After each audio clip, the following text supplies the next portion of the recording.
8 kios pedagang di Pasar Lubuk Linggau terbakar. Sekolah pungut uang siswa untuk bayar listrik dan bangun ruang perpustakaan. KPU Delahat didemo karena dinilai tidak netral.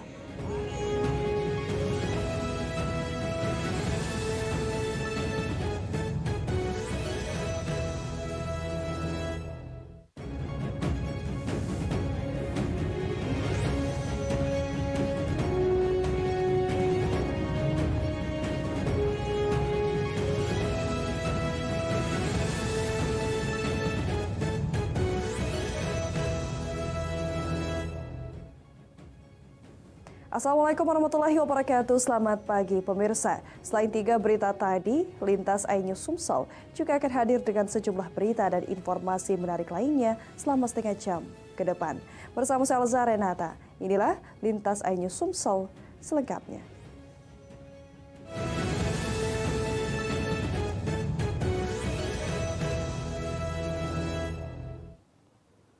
Pemirsa, 8 kios pedagang di Kota Lubuk Linggau terbakar. Api diduga berasal dari ledakan kompor gas dari salah satu kios warung makan.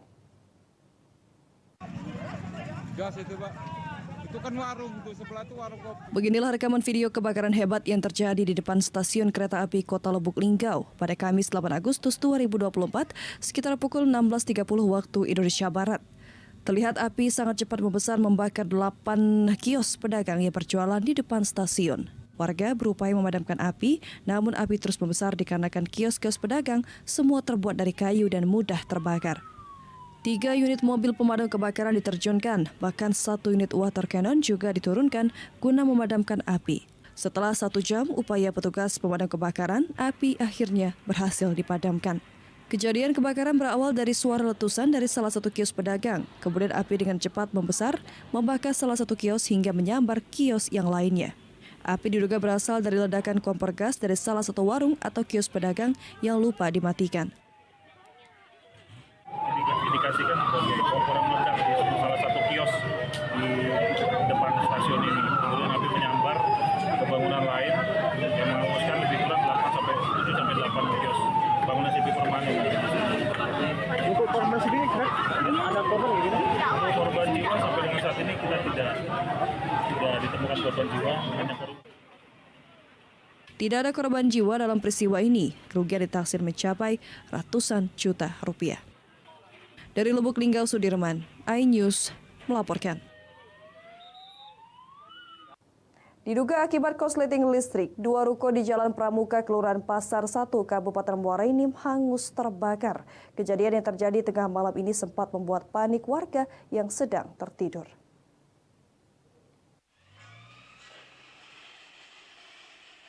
Kebakaran sendiri diduga berasal dari korsleting listrik terjadi di Kelurahan Pasar 2, Muara Enim, membuat 2 ruko ludes dilalap si jago merah. 2 ruko yang terbakar diketahui milik Etik Nurjana alias Zaman. Kejadian Jumat dini hari sekitar pukul 1.50 waktu Indonesia Barat. Saat terjadi kebakaran diawali dengan lampu listrik di ruko milik korban padam. Tak lama muncul api dari atap ruko yang langsung membesar hingga membuat panik warga sekitar yang saat itu sedang tertidur. Petugas damkar Muara ini berusaha memadamkan api kurang lebih 1 jam. Api benar-benar dinyatakan padam sekitar pukul 3.50 waktu Indonesia Barat setelah dilakukan pendinginan. Dari keterangan Dayat, jika saat kejadian tiba-tiba lampu ruko padam. Saat dicek NCB ternyata tidak turun. Beberapa saat kemudian muncul api dari atap ruko. Mengetahui ruko tempat usahanya terbakar, dirinya langsung berusaha menyelamatkan isi ruko berupa alat fotokopi. Api yang cepat membesar terus membakar isi ruko sebelahnya dan menghanguskan seluruh isi tanpa sisa. Petugas pemadam kebakaran pun datang dan memadamkan api. Ruko yang digunakan sebagai konter tak sempat menyelamatkan barang di dalamnya karena ditinggalkan oleh penyewa ruko. Pas sampai ke depan, kami jengok posisinya kati wong. Tapi posisi yang lampu kami ini mati, Kak. Nah, lampu wong lain ini tidak mati. Iya. Sudah itu Bapak masuk ke dalam. Nah, pas nak berjalan Bapak, adik ini langsung keluar. Adik langsung keluar, langsung ngomong kebakaran, Mas. Kebakaran. Maka dari itu, Kak, posisinya tadi, aku tadi turun ke bawah, di sinilah kebakaran. Yang di sebelahnya. Ya, akhirnya coba langsung aku ngelamat. jengok, masuklah ke fotokopi. Beruntung dari kedua ruko terbakar tidak ada korban jiwa, namun barang-barang dan sejumlah peralatan yang ada di kedua ruko tersebut tak bisa diselamatkan. Hingga saat ini belum bisa dipastikan jumlah kerugian yang ditafsir. Dari Muara Enim, Edinsa Satria, iNews melaporkan. Pemirsa, kejadian naas menimpa sebuah truk pengangkut kayu balok di Jalan Lintas Timur KM 52 Simpang Sukaraja, Kecamatan Suatape, Kabupaten Banyuasin.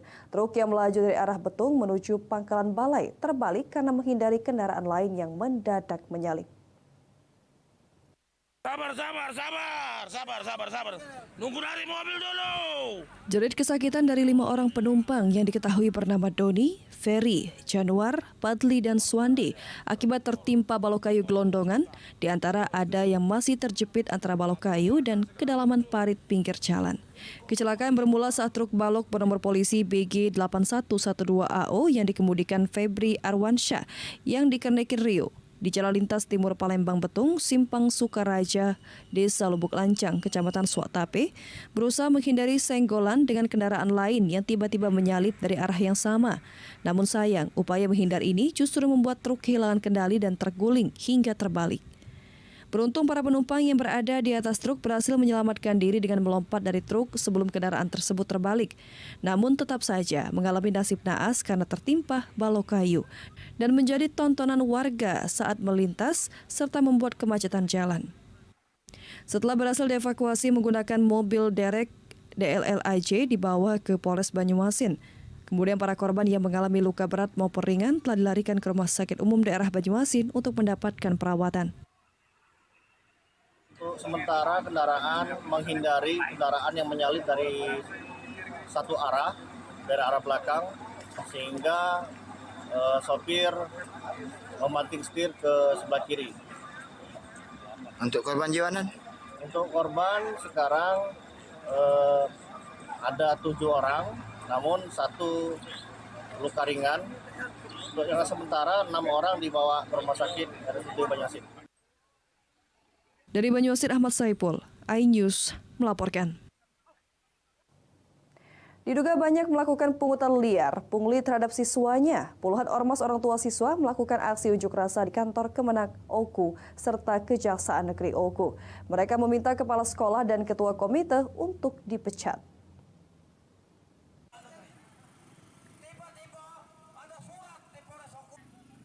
Puluhan perwakilan orang tua siswa serta gabungan ormas di Baturaja Ogan Komering Ulu menggelar aksi unjuk rasa di kantor Kemenak Oku guna meminta pemecatan oknum kepala sekolah Madrasah Aliyah Negeri 1 Oku bersama ketua komitenya lantaran diduga banyak melakukan aksi pungutan liar yang merugikan orang tua siswa.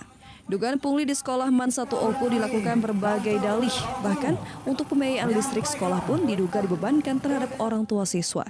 Mereka membeberkan dugaan pungli yang masih terjadi mulai dari pungutan untuk pembiayaan listrik, penggunaan pungutan untuk perbaikan kelas dan lapangan olahraga.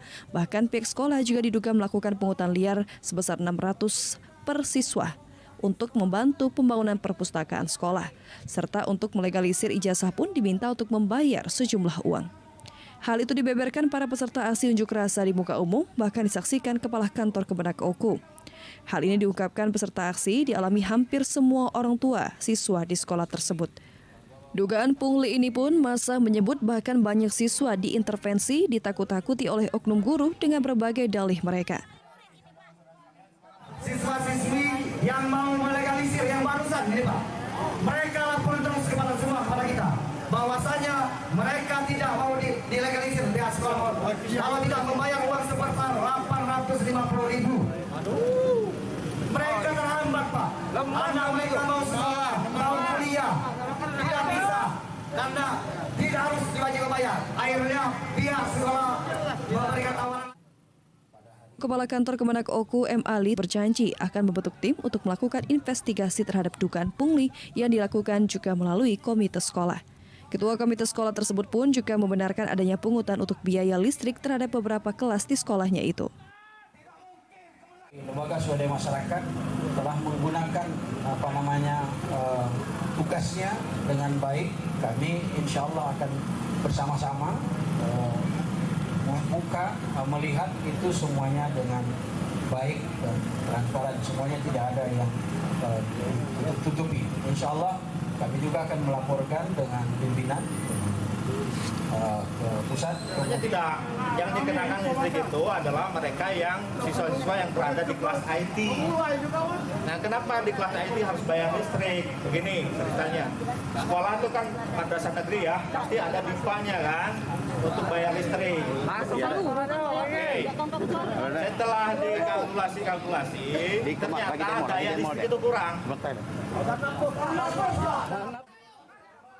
Dari Ogan Komering Ulu, Widori Agustino, iNews melaporkan. Pemirsa, sekelompok remaja di Tulung Selapan terlibat tawuran. Aksi tawuran yang menggunakan sajam dan senjata api ini mendapat perhatian dari masyarakat yang resah dan polisi berhasil menangkap belasan orang pelaku.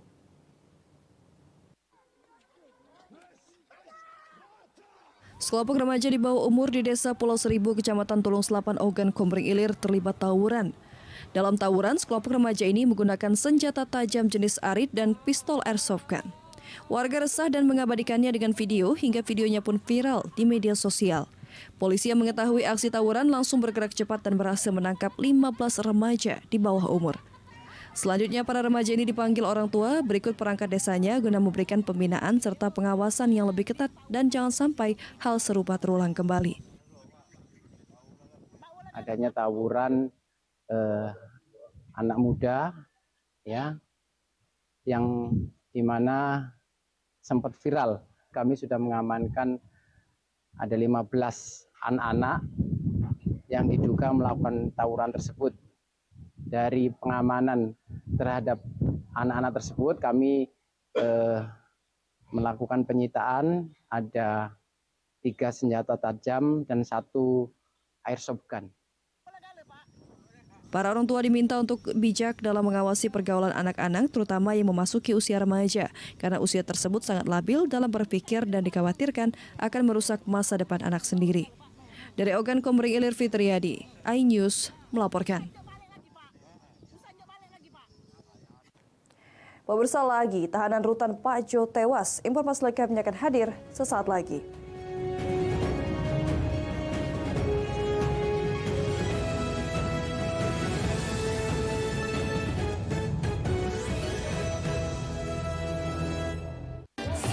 DMD Panggung Rezeki, live di MNC TV.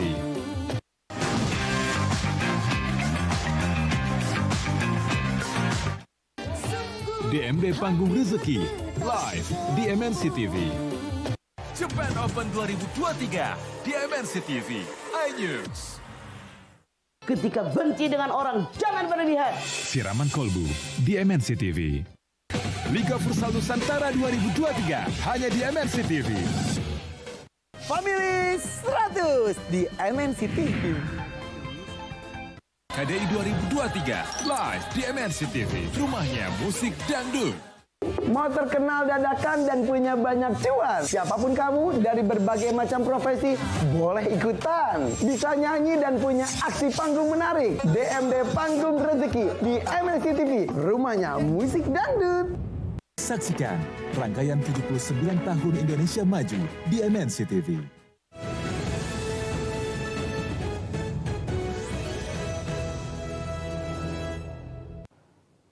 Terima kasih Anda masih bersama kami.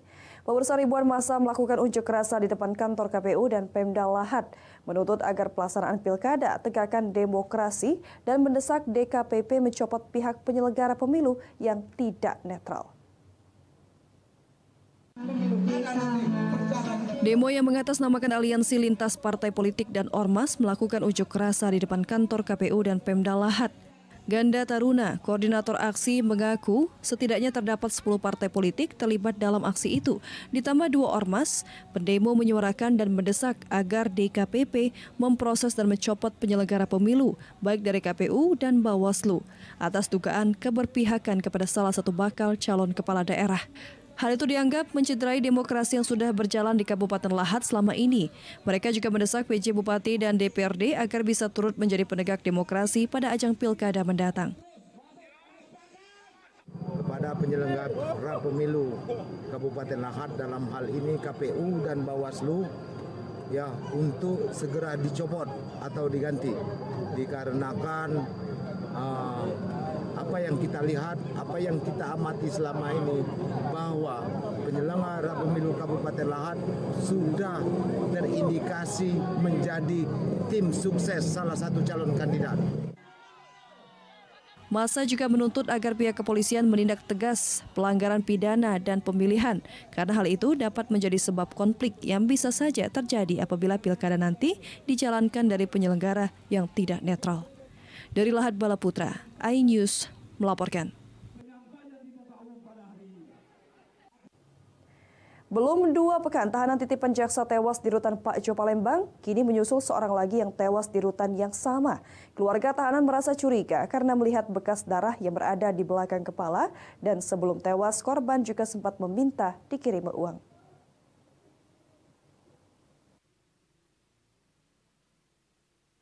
Lagi-lagi tahanan titipan jaksa Kejari Palembang tewas di dalam sel rutan kelas 1A Pak Jo Palembang. Insiden ini kian menambah deretan panjang kasus kematian penghuni rutan dan lapas di Sumatera Selatan yang meninggal di dalam rumah tahanan. Kali ini menimpa seorang tahanan kasus 365 tentang pencurian dengan kekerasan yang merupakan tahanan titipan dari Kejaksaan Negeri Palembang yang belum disidangkan. Kematian Irrohmin menyusul tragedi serupa sebelumnya menimpa Yogi Irawan dalam kasus tahanan narkoba di rutan yang sama. Yogi Irawan tewas di perjalanan sebelum mendapat perawatan medis di rumah sakit.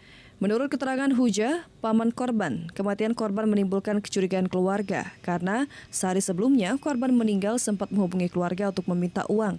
Selain itu, terdapat bercak darah di bagian belakang kepala korban. Di kepalanya ada darah. Oh, di bagian mana be Pak? Kepala belakang. Di bagian kepala belakang. Ada benyolan, sempat itu dirambah, agak sembuh. Sedangkan kepala ini kan keras. Nah, itulah jadi rasa keberatan tuh. Oh. Itu. Pak, dari ini belum bisa kita kesimpulannya. Untuk bagian luka-lukanya di bagian mana aja? Kita menunggu beberapa pemeriksaan untuk menunjukkan Usai dilakukan visum dan otopsi, jenazah korban dibawa pulang oleh keluarga ke rumah duka di Jalan Pulau Gadung, Kelurahan Karya Baru, Palembang untuk dimakamkan. Dari Palembang, Guntur Yansyah, iNews melaporkan. Hanya gara-gara tidak menepati janji, seorang pria di Kertapati bunuh temannya sendiri. Korban dibacok oleh pelaku beberapa kali menggunakan senjata tajam lantaran upah tidak sesuai janji.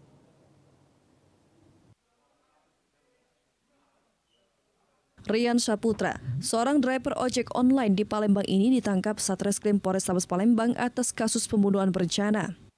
Tersangka ditangkap setelah menghabisi nyawa korban Yunus yang terletak di Jalan Srijaya Raya, Kecamatan Kertapati, Palembang. Motif dari pembunuhan sendiri lantaran tersangka sakit hati dengan korban yang tidak menepati janji. Peristiwa sendiri berawal saat korban bernama Yunus menemui tersangka lalu meminta tersangka untuk menjualkan BBM jenis solar sebanyak 2 dirijen dengan menjanjikan upah sebesar Rp50.000. Tersangka yang tergiur lalu menjualkan BBM jenis solar milik korban. Setelah BBM terjual, korban tak menepati janjinya karena korban hanya diberikan uang sebesar Rp25.000 kepada tersangka. Merasa kesal, tersangka kemudian mengambil senjata tajam jenis parang lalu membacok korban hingga tewas.